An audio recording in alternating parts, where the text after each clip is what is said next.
Hello good evening to all of you. कैसे हो dear students? I hope आप सभी लोग ठीक हो।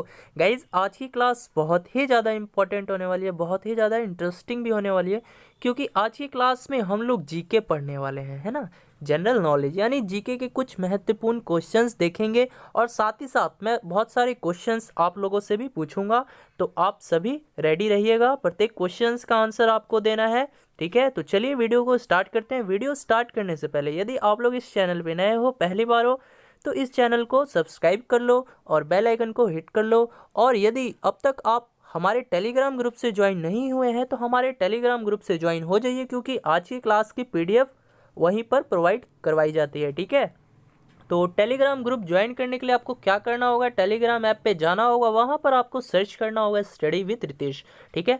उसके बाद हमारा चैनल आ जाएगा, आप लोग उसको ज्वाइन कर लीजिएगा। तो चलिए अब हम लोग आज की क्लास को स्टार्ट करते हैं गाइस। चलिए पहला क्वेश्चन है, देखिएगा। फीफा का मुख्यालय कहाँ है, आपसे पूछा गया है। चलिए ऑप्शंस में है ज्यूरिक, दूसरा ऑप्शन है बीजिंग, तीसरा ऑप्शन है जेनेवा, चौथा ऑप्शन है लियोन। जल्दी से सभी विद्यार्थी आंसर करेंगे। क्वेश्चन में पूछा हुआ है फीफा का मुख्यालय कहाँ है, यानी फीफा का हेडक्वार्टर पूछा गया है। तो आप सभी स्टूडेंट बताइएगा फीफा का जो हेडक्वार्टर है वो कहाँ है जी। जल्दी से सभी स्टूडेंट बताएंगे। वेरी गुड, यानी जिन्होंने भी आंसर ऑप्शन ए दिया है ज्यूरिक वो सही है। तो देखिए ज्यूरिक कहाँ है, तो ये स्विट्जरलैंड में है ना। कहाँ पर है, स्विट्जरलैंड में, स्विट्जरलैंड में है, ठीक है। तो आप लोग इसको याद कर लेना, क्वेश्चंस को पूछा जा सकता है कि फीफा का मुख्यालय कहाँ है, तो कहाँ है, ज्यूरिक में। ज्यूरिक कहाँ है, तो स्विट्जरलैंड में है, ठीक है। ज्यूरिक ऑप्शंस में ना देकर आपको स्विट्जरलैंड भी दिया जा सकता है। अब देखिए कुछ ऐसे ऑर्गेनाइजेशन है, कुछ ऐसी संस्था है जिनका मुख्यालय के बारे में आपके परीक्षा में पूछ लिया जाता है, ठीक है। जैसे पहला है WHO, ठीक है। तो जल्दी से बता दीजिए WHO का मुख्यालय कहाँ है। मैं बहुत बार बता चुका हूँ आप सभी विद्यार्थियों को, आपको बताना है WHO का मुख्यालय कहाँ है। WHO का हेडक्वार्टर कहाँ है जी।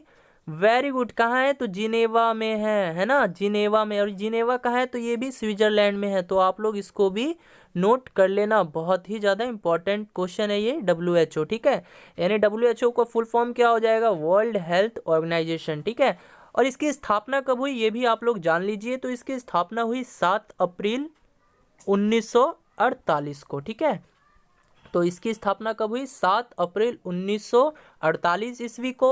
और 7 अप्रैल को ही हम लोग विश्व स्वास्थ्य दिवस के रूप में भी मनाते हैं, ठीक है। तो ये भी पूछा जाता है कि विश्व स्वास्थ्य दिवस कब मनाया जाता है जी, तो 7 अप्रैल को मनाया जाता है। समझ में आ गया ना। अब देखिए अब दूसरी संस्था पूछ लिया जाता है WTO, यानी जिसको बोलते हैं वर्ल्ड ट्रेड ऑर्गेनाइजेशन, है ना। क्या बोलते हैं, वर्ल्ड वर्ल्ड ट्रेड ऑर्गेनाइजेशन।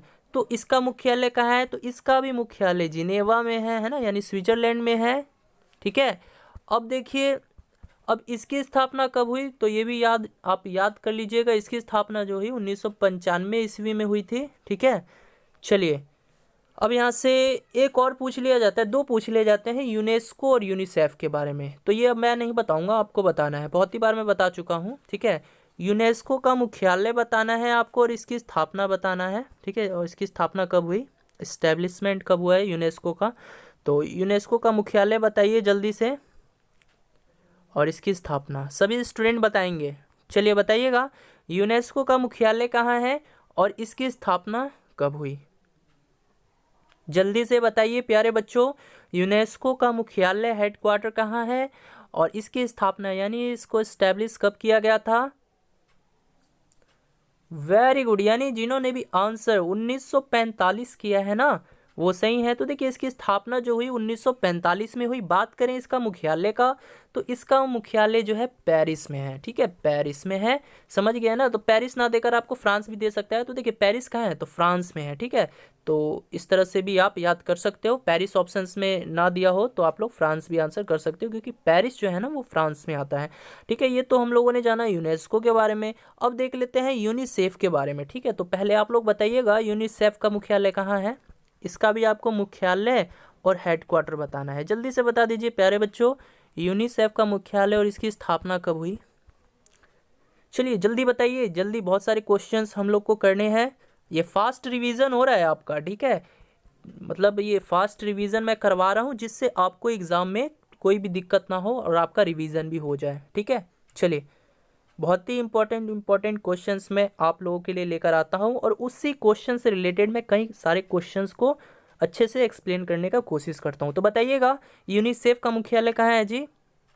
तो वेरी गुड, यूनिसेफ का मुख्यालय कहाँ है? न्यूयॉर्क में है ना, न्यूयॉर्क में है। इसको याद कर लेना। और इसकी स्थापना कब हुई गाइस? तो इसकी स्थापना जो हुई वो 1946 ईस्वी में हुई। ठीक है, इसकी स्थापना कब हुई? तो 1946 ईस्वी में हुई थी। चलिए बढ़ते हैं नेक्स्ट क्वेश्चंस की तरफ। यदि वीडियो पसंद आ रहा हो तो यार इस वीडियो को लाइक कर देना और चैनल पे नए हो तो इस चैनल को भी सब्सक्राइब कर लेना। चलिए बताइएगा, सेकंड क्वेश्चन है शक संवत की स्थापना किसने की थी? ऑप्शंस हैं हर्षवर्धन, विक्रम द्वितीय, कनिष्क या पुलकेशियन द्वितीय। जल्दी से सभी विद्यार्थी आंसर करेंगे, बहुत ही वीवीआई क्वेश्चन है, आप लोग इस क्वेश्चन पे स्टार लगा लीजिएगा। बताइए, क्वेश्चन है शक संवत की स्थापना किसने की थी? वेरी गुड, यानी जिन्होंने भी आंसर ऑप्शन सी कनिष्क दिया है वो सही है। ठीक है, तो संघ संवत की स्थापना किसने की थी? तो कनिष्क ने की थी। अब एक क्वेश्चन ये पूछ लेता है कि शक संवत की शुरुआत कब हुई, ये भी पूछ लिया जाता है आपके परीक्षा में। तो बताइएगा शक संवत की शुरुआत कब हुई? शक संवत की शुरुआत कब हुई बताइएगा। चलिए ऑप्शंस में दे देता हूं आपको, 78 ईस्वी पूर्व, या फिर एक ऑप्शन देता हूं मैं 57 ईस्वी पूर्व। बताइएगा संघ संवत की शुरुआत कब हुई थी जी? सभी स्टूडेंट बताएंगे। वेरी गुड, यानी जिन्होंने भी 78 ईस्वी पूर्व आंसर दिया है वो सही है। ठीक है, तो याद रखना संघ संवत की शुरुआत कब हुई थी? तो 78 ईस्वी पूर्व में हुई थी। अब क्वेश्चन ये भी पूछ लेता है, संघ संवत के बारे में तो पूछता है, ये साथ में पूछ लेता है विक्रम संवत के बारे में पूछ लेता है। ठीक है, तो पहले आप लोग बताइएगा विक्रम संवत की स्थापना किसने की थी? तो आप लोग याद रखिएगा, विक्रम संवत के बारे में पूछेगा अगर क्वेश्चन में, अगर क्वेश्चन इस तरह से पूछता है विक्रम संवत की स्थापना किसने की, तो याद कर लीजिएगा इसकी स्थापना किसने की? तो राजा विक्रम द्वितीय ने, है ना। किसने की? तो राजा विक्रम द्वितीय ने की। अब इसकी शुरुआत कब हुई?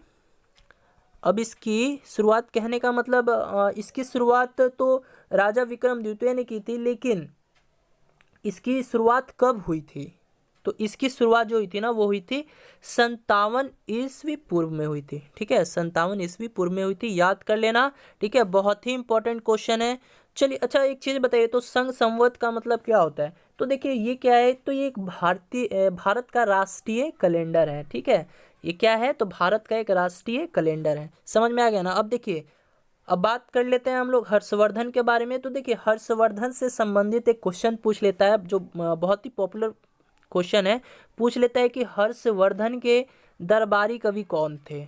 बताइएगा हर्षवर्धन के दरबारी कवि कौन थे? दरबारी कवि कौन थे? सभी स्टूडेंट आंसर करेंगे, हर्षवर्धन के दरबारी कवि कौन थे जी? बताइए हर्षवर्धन के दरबारी कवि कौन थे? वेरी गुड, कौन थे? तो बारना भट्ट थे। ठीक है, बारना भट्ट थे। ये वही बारना भट्ट हैं जिन्होंने दो बुक, इनकी जो दो बुक है ना वो बहुत ही ज़्यादा फेमस है, एग्जाम में पूछ लिया जाता है। इन्होंने दो बुक की रचना की थी। कौन कौन सी? पहली है कादम्बरी और दूसरी जो है वो है हर्षचरितम। ठीक है, हर्षचरितम। ठीक है, तो आपके एग्जाम में, आपके परीक्षा में इस तरह से क्वेश्चन पूछ लिया जाता है, हर्षचरितम के रचनाकार कौन है, यानी लेखक कौन है? तो कौन है? तो बारना भट्ट है। या फिर क्वेश्चन ये भी पूछा जा सकता है कि कादम्बरी के लेखक कौन है? तो कौन है जी? तो बारना भट्ट है। ठीक है, अब हम लोग बात कर लें विक्रम द्वितीय के बारे में। तो देखिए विक्रम द्वितीय से रिलेटेड एक क्वेश्चन पूछ लिया जाता है, फरहायान, है ना, फरहायान आया था, किसके समय काल में आया था? बता सकते हैं आप लोग? फ्राहायान जो आया था, यानी देखिए चीनी यात्री था। ठीक है, क्वेश्चन इस तरह से पूरा लिखिए, चीनी यात्री फ्राहायान किसके शासन काल में भारत आया था? बताइएगा चीनी यात्री फ्राहायान किसके शासन काल में भारत आया था? बहुत ही पॉपुलर क्वेश्चन है और ये पूछ लिया जाता है, तो जल्दी से बताइएगा इसका आंसर क्या होगा। चीनी यात्री फ्राहायान किसके शासन काल में भारत आया था? वेरी गुड, किसके शासन काल में आया था जी? तो ये चंद्रगुप्त विक्रम द्वितीय, ठीक है। तो इसका आंसर क्या हो जाएगा, चंद्रगुप्त विक्रम द्वितीय के शासन काल में, है ना। चंद्रगुप्त विक्रम द्वितीय के शासन काल में चीनी यात्री फ्राहयान भारत आया था, ठीक है। अब देखिए बात कर ले हम पुलकेशियन द्वितीय के बारे में। तो इससे संबंधित एक क्वेश्चन पूछ लिया जाता है कि पुलकेशियन द्वितीय ने हर्षवर्धन को किस नदी के तट पर हराया था। आपको मालूम होना चाहिए कि पुलकेशियन द्वितीय और हर्षवर्धन के बीच जो है एक जंग लड़ा गया था, और इस जंग में कौन हारा था जी, तो आपको मालूम होना चाहिए कौन हारा था, तो हर्षवर्धन हारा था। तो क्वेश्चन इस तरह से पूछ लेता है आपके परीक्षा में कि पुलकेशिन द्वितीय ने हर्षवर्धन को किस नदी के तट पर हराया था, यानी पराजित किया था। चलिए बताइएगा। पहला ऑप्शन मैं दे देता हूँ नर्मदा, दूसरा मैं दे देता हूँ आपको गंगा। बताइएगा, पुलकेशिन द्वितीय ने हर्षवर्धन को किस नदी के तट पर पराजित किया था, किस नदी के तट पर हराया था जी, बताइए। नर्मदा ऑप्शंस में दे दिया हूँ और गंगा ऑप्शंस में दे दिया हूँ। Very good. तो किस नदी के तट पर हराया था जी, तो नर्मदा नदी के तट पर हराया था। अब बात करें हम लोग नर्मदा नदी की, तो आपको पता है नर्मदा हो गई, ताप्ती हो गई, ये सब जो है, ये नदी जो है, ये सब पश्चिम की दिशा की ओर बहने वाली नदियां हैं, है ना, नर्मदा ताप्ती। तो चलिए मैं एक आपको बता देता हूँ कौन कौन सी नदी जो है पश्चिम की ओर प्रवाहित होती है। तो देखिए एक ट्रिक है, यानी कहने का मतलब पश्चिम की ओर बहने वाली नदियां जो है ना काफ़ी हैं। नर्मदा हो गई, ताप्ती हो गई, है ना, साबरमती हो गई, लूनी हो गई। लेकिन इसको आप लोग याद कैसे कीजिएगा, तो एक ट्रिक है, ट्रिक को लिख लेना है, नमस्ते लंदन, ठीक है, नमस्ते लंदन। अब मैं बताता हूँ, नमस्ते लंदन लिख लो, ठीक है। इतना लिख लेने के बाद देखिए NA से आपका क्या हो जाएगा, तो नर्मदा हो जाएगा, ठीक है। और MA से क्या हो जाएगा, तो ये माही हो जाएगा, ठीक है। माही नदी है, जो भी माही नदी है, ये भी क्या है, पश्चिम की दिशा की ओर बहती है ना, यानी पश्चिम की ओर बहती है। अब देखिए S से मेरा क्या हो जाएगा, तो साबरमती हो जाएगा। S से मेरा क्या हो जाएगा, तो साबरमती हो जाएगा। और TE से मेरा क्या हो जाएगा जी, तो ताप्ती हो जाएगा, है ना। और लंदन से आपको याद रखना है लूनी, ठीक है, लंदन से पूरा आपको याद रखना है लूनी नदी, ठीक है। तो चलिए अब हम लोग बढ़ते हैं गाइज नेक्स्ट क्वेश्चंस की तरफ।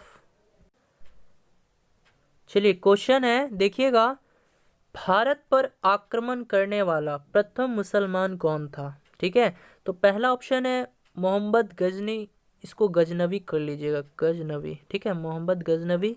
दूसरा ऑप्शन है मोहम्मद गोरी। तीसरा ऑप्शन है मोहम्मद बिन कासिम। चौथा ऑप्शन है तैमूर लंग। जल्दी से आंसर दीजिएगा, सभी स्टूडेंट आंसर देंगे। यानी भारत पर आक्रमण करने वाला प्रथम मुसलमान कौन था, बताइए। वेरी गुड, यानी जिन्होंने भी आंसर ऑप्शन सी दिया है वो सही है। तो ध्यान दीजिएगा, बहुत ही वीवीआई क्वेश्चन है। देखिए बेसिकली आक्रमण तो सब ने किया था, मोहम्मद गजनवी ने भी किया था, मोहम्मद गोरी ने भी किया था, मोहम्मद बिन कासिम ने भी किया था, यानी सब ने किया था। तो यहाँ पर पूछा क्या गया क्वेश्चन में कि भारत पर आक्रमण करने वाला प्रथम मुसलमान कौन था, यानी प्रथम मुस्लिम शासक कौन था जिसने पहली बार भारत पर आक्रमण किया था। तो वो कौन था जी, तो मोहम्मद बिन कासिम था, ठीक है। और ये कहाँ का था, तो ये अरब का था, ठीक है, ये अरबी निवासी था। इसी ने भारत पर पहली बार हमला किया, पहली बार आक्रमण किया। अब देखिए, अब हम लोग बात करें तो मोहम्मद गजनवी के बारे में, तो इससे रिलेटेड एक क्वेश्चन पूछ लिया जाता है। आप पूछ लेगा किसने भारत पर 17 बार हमला किया, बताइए जल्दी से, किसने 17 बार भारत पर हमला किसने किया, 17 बार भारत पर हमला किस शासक ने किया था, बताइएगा। 17 बार भारत पर हमला किस शासक ने किया था जी, वेरी गुड, किसने किया था, तो मोहम्मद गजनवी ने ही किया था, है ना। मोहम्मद गजनवी ये वही चोट्टा है जिसने 1025 ईस्वी में सोमनाथ मंदिर को भी लूटा था, ठीक है। तो क्वेश्चन ये भी पूछ लिया जाता है आपके परीक्षा में कि सोमनाथ मंदिर को किसने लूटा था, या सोमनाथ मंदिर पर किसने आक्रमण किया था और कब किया था। तो किसने किया था जी, तो मोहम्मद गजनवी ने किया था। और कब किया था, तो 1025 ईस्वी में किया था, है ना, 1025 ईस्वी में किया था। बात करें अब हम लोग मोहम्मद गोरी की, तो इससे रिलेटेड भी प्रश्न पूछ लिया जाता है आपके परीक्षा में। तो देखिए मोहम्मद गोरी ने भारत पर कब हमला किया था, तो ये किया था 1175 ईस्वी में किया था। ठीक है, यानी मोहम्मद गोरी ने भारत पर हमला कब किया था, तो 1175 ईस्वी में किया था। अब एक क्वेश्चन ये पूछ लेता है कि तराइन का युद्ध के बारे में, जो कि बहुत ही ज़्यादा इम्पोर्टेंट है। तराइन का युद्ध के बारे में पूछ लेता है, तो बताइएगा तराइन का प्रथम युद्ध कब हुआ था और किसके बीच हुआ था। बताना है तराइन का प्रथम युद्ध कब हुआ था और किसके बीच हुआ था। सभी स्टूडेंट बताएंगे तराइन का प्रथम युद्ध कब और किसके बीच लड़ा गया था जी। तो चलिए मैं बता देता हूँ, बहुत से स्टूडेंट को पता होगा क्योंकि मैं पहले भी बता चुका हूँ। तो ध्यान दीजिएगा, तराइन का जो प्रथम युद्ध है वो कब लड़ा गया था, तो 1191 ईस्वी में लड़ा गया था। और किसके बीच लड़ा गया था, तो ये पृथ्वीराज चौहान और मोहम्मद गौरी के बीच लड़ा गया था। ठीक है, अब बताइएगा इसमें पराजित कौन हुआ था, यानी हार किसकी हुई थी, बता सकते हैं आप लोग। चलिए बताइएगा, तो बताइए इसमें हार जो है किसकी हुई थी जी। यानी तराइन का प्रथम युद्ध कब हुआ, तो 1191 ईस्वी में हुआ। किसके बीच लड़ा गया, तो पृथ्वीराज चौहान और मोहम्मद गोरी के बीच लड़ा गया। अब इसमें हार किसकी हुई, तो मोहम्मद गोरी की हार हुई है ना। ध्यान से देखिएगा, तराइन का प्रथम युद्ध के बारे में पूछेगा तब हारा कौन, तो मोहम्मद गोरी हारा था। ठीक है, मोहम्मद गोरी जो है इसमें बुरी तरह से पराजित हुआ था। लेकिन आपसे अगर तराइन का द्वितीय युद्ध के बारे में पूछेगा तो पहले आप लोग ये बताइए तराइन का द्वितीय युद्ध कब हुआ था। फिर मैं आपको बताता हूँ तराइन का द्वितीय युद्ध कब हुआ था जी। तो देखिए तराइन का द्वितीय युद्ध कब हुआ था, तो 1192 ईस्वी में हुआ था। ठीक है, किसके बीच हुआ था, तो उन्हीं लोगों के बीच में हुआ था, यानी पृथ्वीराज चौहान और मोहम्मद गोरी। अब इसमें क्या है, मोहम्मद गोरी है ना, यानी पृथ्वीराज चौहान और मोहम्मद गोरी के बीच जो है तराइन का द्वितीय युद्ध लड़ा गया था। अब यहाँ पर क्या हुआ कि भैया पहली बार तो ये हार गया, मोहम्मद गोरी हार गया। अब दूसरी बार ये क्या किया, अपनी बड़ी सेना के साथ गया। और फिर इसने, अब जब बड़ी सेना के साथ जाएगा तो भाई फिर तो मतलब भारी पड़ गया ना ये तो पृथ्वीराज चौहान पे। तो द्वितीय में क्या हुआ, ये पृथ्वीराज चौहान हार गए। ठीक है, यानी द्वितीय युद्ध जो है तराइन का वो मोहम्मद गोरी जीत गया। आ गया ना समझ में। तो ये तराइन का युद्ध है, बहुत ही ज़्यादा इंपॉर्टेंट है, इसलिए पूछ लेता है और कभी कभी पूछ लेगा कि किन के बीच लड़ा गया था। तो आप लोग अच्छे से ध्यान दीजिएगा। चलिए बढ़ते हैं नेक्स्ट क्वेश्चन की तरफ।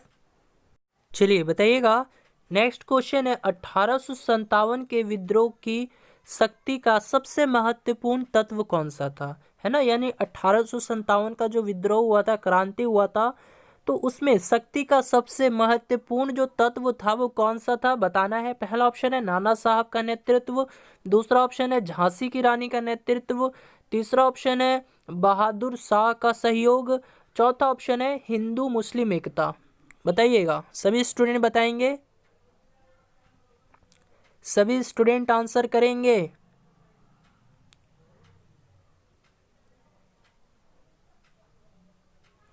वेरी गुड, यानी जिन्होंने भी आंसर ऑप्शन डी किया है, जिन भी विद्यार्थियों का आंसर ऑप्शन डी है वो सही है ना। तो देखिए 1857 की क्रांति की शक्ति का जो सबसे महत्वपूर्ण तत्व था वो क्या था, हिंदू मुस्लिम एकता था। ठीक है, अब देखिए इससे रिलेटेड बहुत सारे क्वेश्चन जो है आपके परीक्षा में पूछ लिए जाते हैं। ठीक है, तो सबसे पहले आपसे मैं ये पूछना चाहूँगा, सभी स्टूडेंट बताएंगे कि 1857 का क्रांति कहाँ से शुरू हुआ था। 1857 का विद्रोह या क्रांति, कुछ भी बोल सकते हो आप लोग, बताइए 1857 का विद्रोह जो है कहाँ से शुरू हुआ था, कहाँ से शुरू हुआ था जी। 1857 का विद्रोह कहाँ से शुरू हुआ था, वेरी गुड, कहाँ से शुरू हुआ था जी, तो मेरठ से हुआ था, है ना। मेरठ से 1857 का विद्रोह शुरू हुआ था। अब एक क्वेश्चन आप लोग को बताना है कि 1857 का जो विद्रोह हुआ था उस समय भारत का गवर्नर जनरल कौन था। ठीक है, बताइए 1857 के विद्रोह के समय भारत का गवर्नर जनरल कौन था, भारत का गवर्नर जनरल कौन था। तो चलिए ये क्वेश्चंस मैं आप लोग को एज ए होमवर्क दे देता हूँ। ठीक है, ये होमवर्क रहा, आप सभी विद्यार्थियों को इस क्वेश्चंस का आंसर कमेंट बॉक्स में देना है क्लास ओवर हो जाने के बाद। ठीक है, मैं देखता हूँ, मैं चेक भी करता हूँ कि कितने स्टूडेंट ने सही आंसर दिया है और मैं प्रत्येक कमेंट्स का रिप्लाई भी करता हूं। तो आप सभी लोग इस क्वेश्चंस का आंसर दीजिएगा, जिससे मुझे पता चल सके कि आपकी तैयारी कितनी है। ठीक है, यानी 1857 के विद्रोह के समय भारत का गवर्नर जनरल कौन था, आपको यही बताना है। ठीक है, अब देखिए, अब एक दो क्वेश्चन और पूछ लिया जाता है आपके परीक्षा में कि देखिए बहुत इंपॉर्टेंट क्वेश्चन है, वो मैं बता भी चुका हूँ। अगर पूछ लेगा कि 1857 के विद्रोह के समय बिहार की तरफ से किसने नेतृत्व किया था, बताइए तो। 1857 के विद्रोह में 1857 के विद्रोह में बिहार की तरफ से किसने नेतृत्व किया था। 1857 के विद्रोह में बिहार की तरफ से किसने नेतृत्व किया था जी, बिहार की तरफ से किसने नेतृत्व किया था युद्ध में। 1857 के विद्रोह में बिहार की तरफ से किसने नेतृत्व किया था जी, वेरी गुड, किसने किया था, तो वीर कुंवर सिंह ने किया था। ठीक है, वीर कुंवर सिंह ने, ये मैं बता भी चुका हूँ। ठीक है, तो आपको याद होना चाहिए। अगर मैं आपसे पूछूं कानपुर से किसने किया था, यानी 1857 की क्रांति में कानपुर के तरफ से किसने नेतृत्व किया था जी, तो किसने किया था, तो वो आपको याद रखना है, नाना साहेब और एक और थे तात्या टोपे, है ना, तात्या टोपे। इन्होंने 1857 की क्रांति में कानपुर की तरफ से नेतृत्व किया था। ठीक है, अब बात कर ले झांसी की रानी, तो इन्होंने कहाँ से किया था, तो इन्होंने झांसी से किया था। ठीक है, यानी 1857 की क्रांति में झांसी की तरफ से किसने नेतृत्व किया था, तो झांसी की रानी ने किया था। अच्छा बताइए तो, झांसी रानी लक्ष्मीबाई, है ना, यानी रानी लक्ष्मीबाई का मूल नाम क्या था, रानी लक्ष्मी, चलिए ये बताइए तो, रानी लक्ष्मीबाई, है ना, रानी लक्ष्मीबाई का मूल नाम क्या है, ये आपको कमेंट बॉक्स में बताना है। यानी दो क्वेश्चंस मैं आप लोग को होमवर्क दे दिया हूँ। पहला क्वेश्चन क्या था जी, तो 1857 के विद्रोह के समय भारत का गवर्नर जनरल कौन था, और दूसरा क्वेश्चन है कि रानी लक्ष्मीबाई, है ना, रानी लक्ष्मीबाई का मूल नाम आपको बताना है। ठीक है, दो क्वेश्चंस मैंने होमवर्क दे दिया है, मुझे देखना है कि कौन स्टूडेंट जल्दी आंसर देते हैं। ठीक है, और कौन स्टूडेंट सही आंसर देते हैं। ठीक है, मैं प्रत्येक स्टूडेंट का रिप्लाई करूंगा, आप सभी लोग आंसर दीजिएगा। चलिए तो यहाँ से अब हम लोग बढ़ते हैं नेक्स्ट क्वेश्चंस की तरफ। चलिए देखिएगा, नेक्स्ट क्वेश्चन है, चाय की खेती के लिए उपयुक्त मिट्टी कौन सी होती है, बताइएगा। पहला ऑप्शन है लैटराइट, दूसरा ऑप्शन है जलोढ़, तीसरा ऑप्शन है काली मिट्टी, चौथा ऑप्शन है बालू मिट्टी। जल्दी से सभी विद्यार्थी बताएंगे, चाय की खेती के लिए उपयुक्त मिट्टी कौन सी होती है जी, जल्दी से बताएं। चाय की खेती के लिए उपयुक्त मिट्टी कौन सी होती है, वेरी गुड, यानी जिन्होंने भी आंसर लेटराइट दिया है वो सही है।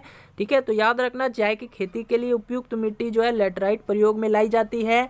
अब देखिए, अब क्वेश्चन ये पूछ लेता है आपके परीक्षा में कि भारत में सर्वाधिक क्षेत्र पर पाई जाने वाली मिट्टी कौन सी होती है, यानी भारत में सबसे अधिक क्षेत्र में, यानी भारत में सबसे अधिक क्षेत्र में पाए जाने वाली मिट्टी कौन सी होती है, यानी जो सब जगह पाई जाती है ना, यानी भारत में सर्वाधिक क्षेत्र यानी सब क्षेत्र में पाए जाने वाली मिट्टी में कौन सी मिट्टी जो है सबसे ज़्यादा पाई जाती है, आंसर करना है। भारत में सर्वाधिक क्षेत्र पर पाए जाने वाली मिट्टी कौन सी है, भारत में सर्वाधिक क्षेत्र पर पाई जाने वाली मिट्टी कौन सी है, बताइएगा, पाई जाने वाली मिट्टी कौन सी है। यानी भारत में सब क्षेत्र में, यानी सबसे बड़ा क्षेत्र पर वो मिट्टी पाई जाती है, यानी हर जगह पाई जाती है, तो कौन सी मिट्टी है जी, वो बता सकते हैं आप लोग, तो वेरी गुड, कौन सी मिट्टी है, तो जलोढ़ मिट्टी है ना, जलोढ़ मिट्टी। तो अब देखिए, ये ना भारत में ये जो जलोढ़ मिट्टी है ना, ये भारत में सबसे अधिक उपजाऊ वाली मृदा है, यानी मिट्टी है। तो आप लोग इस तरह से याद कर लेना, क्वेश्चन पूछा जा सकता है कि भारत में सबसे अधिक उपजाऊ वाली मृदा कौन सी है, यानी मिट्टी कौन सी है, तो वो जलोढ़ मिट्टी है। अब देखते हैं काली मिट्टी के बारे में, तो काली मिट्टी को हम लोग एक और नाम से जानते हैं, क्या आप लोग बता सकते हैं, जल्दी से आंसर कीजिएगा। काली मिट्टी को हम लोग एक और नाम से जानते हैं, जल्दी से आंसर दीजिए। काली मिट्टी को हम लोग किस नाम से जानते हैं, एक और नाम है इसका, बताइएगा। वेरी गुड, यानी जिन्होंने भी आंसर रेगुर मिट्टी किया है वो सही है। ठीक है, तो काली मिट्टी को हम लोग किस नाम से जानते हैं, तो रेगुर मिट्टी के नाम से भी जानते हैं। अब देखिए, रेगुर मिट्टी यानी रेगुर मृदा किसकी खेती के लिए सबसे उपयुक्त मानी जाती है जी, तो कपास। ठीक है, क्वेश्चन ये भी पूछा जा सकता है कि रेगुर मिट्टी किस खेती के लिए सबसे ज़्यादा उपयुक्त मानी जाती है? तो कपास की खेती के लिए सबसे अच्छी मृदा होती है, सबसे अच्छी मिट्टी होती है। अब देखिए क्वेश्चन कपास से पूछ लेता है आपसे कि दुनिया का सबसे बड़ा कपास उत्पादक देश कौन सा है, बताइएगा। क्वेश्चन अगर पूछता है आपसे कि दुनिया का सबसे बड़ा कपास उत्पादक देश कौन सा है, दुनिया का सबसे बड़ा कपास उत्पादक देश कौन सा है, जल्दी से बताइए। दुनिया का सबसे बड़ा कपास उत्पादक देश कौन सा है जी? वेरी गुड, कौन सा है? तो अपना देश है भारत, है ना। अगर आपसे ये पूछेगा कि कपास का सबसे बड़ा उत्पादक राज्य कौन सा है, तब क्या कीजिएगा आप लोग? विश्व के बारे में पूछा तो आप लोगों ने आंसर दे दिया भारत, लेकिन आपसे पूछेगा कि कपास का सबसे बड़ा उत्पादक राज्य कौन सा है, तब क्या आंसर दीजिएगा जी, बताइए। कपास का सबसे बड़ा उत्पादक राज्य कौन सा है? तो देखिए भारत के 12 से भी अधिक राज्यों में कपास का उत्पादन किया जाता है, ठीक है। लेकिन इस वर्ष जो है ना, गुजरात जो है सबसे नंबर 1 स्थान पे है। यानी इस वर्ष जो है कपास का सबसे बड़ा उत्पादन किया गया है। कहाँ पर किया गया है? तो गुजरात पे किया गया है। यानी 12 से अधिक राज्यों में कपास का उत्पादन किया जाता है, ठीक है। आ गया ना समझ में? तो देखिए बहुत ही इंपॉर्टेंट क्वेश्चन है ये सब। तो गाइज आज की इस क्लास में इतना ही। आई थिंक बहुत लंबा हो गया है आज का क्लास। तो आप लोग ये मत देखिएगा कि मैंने 1 से लेकर 5 तक ही क्वेश्चन करवाए, ऐसा बिल्कुल नहीं है।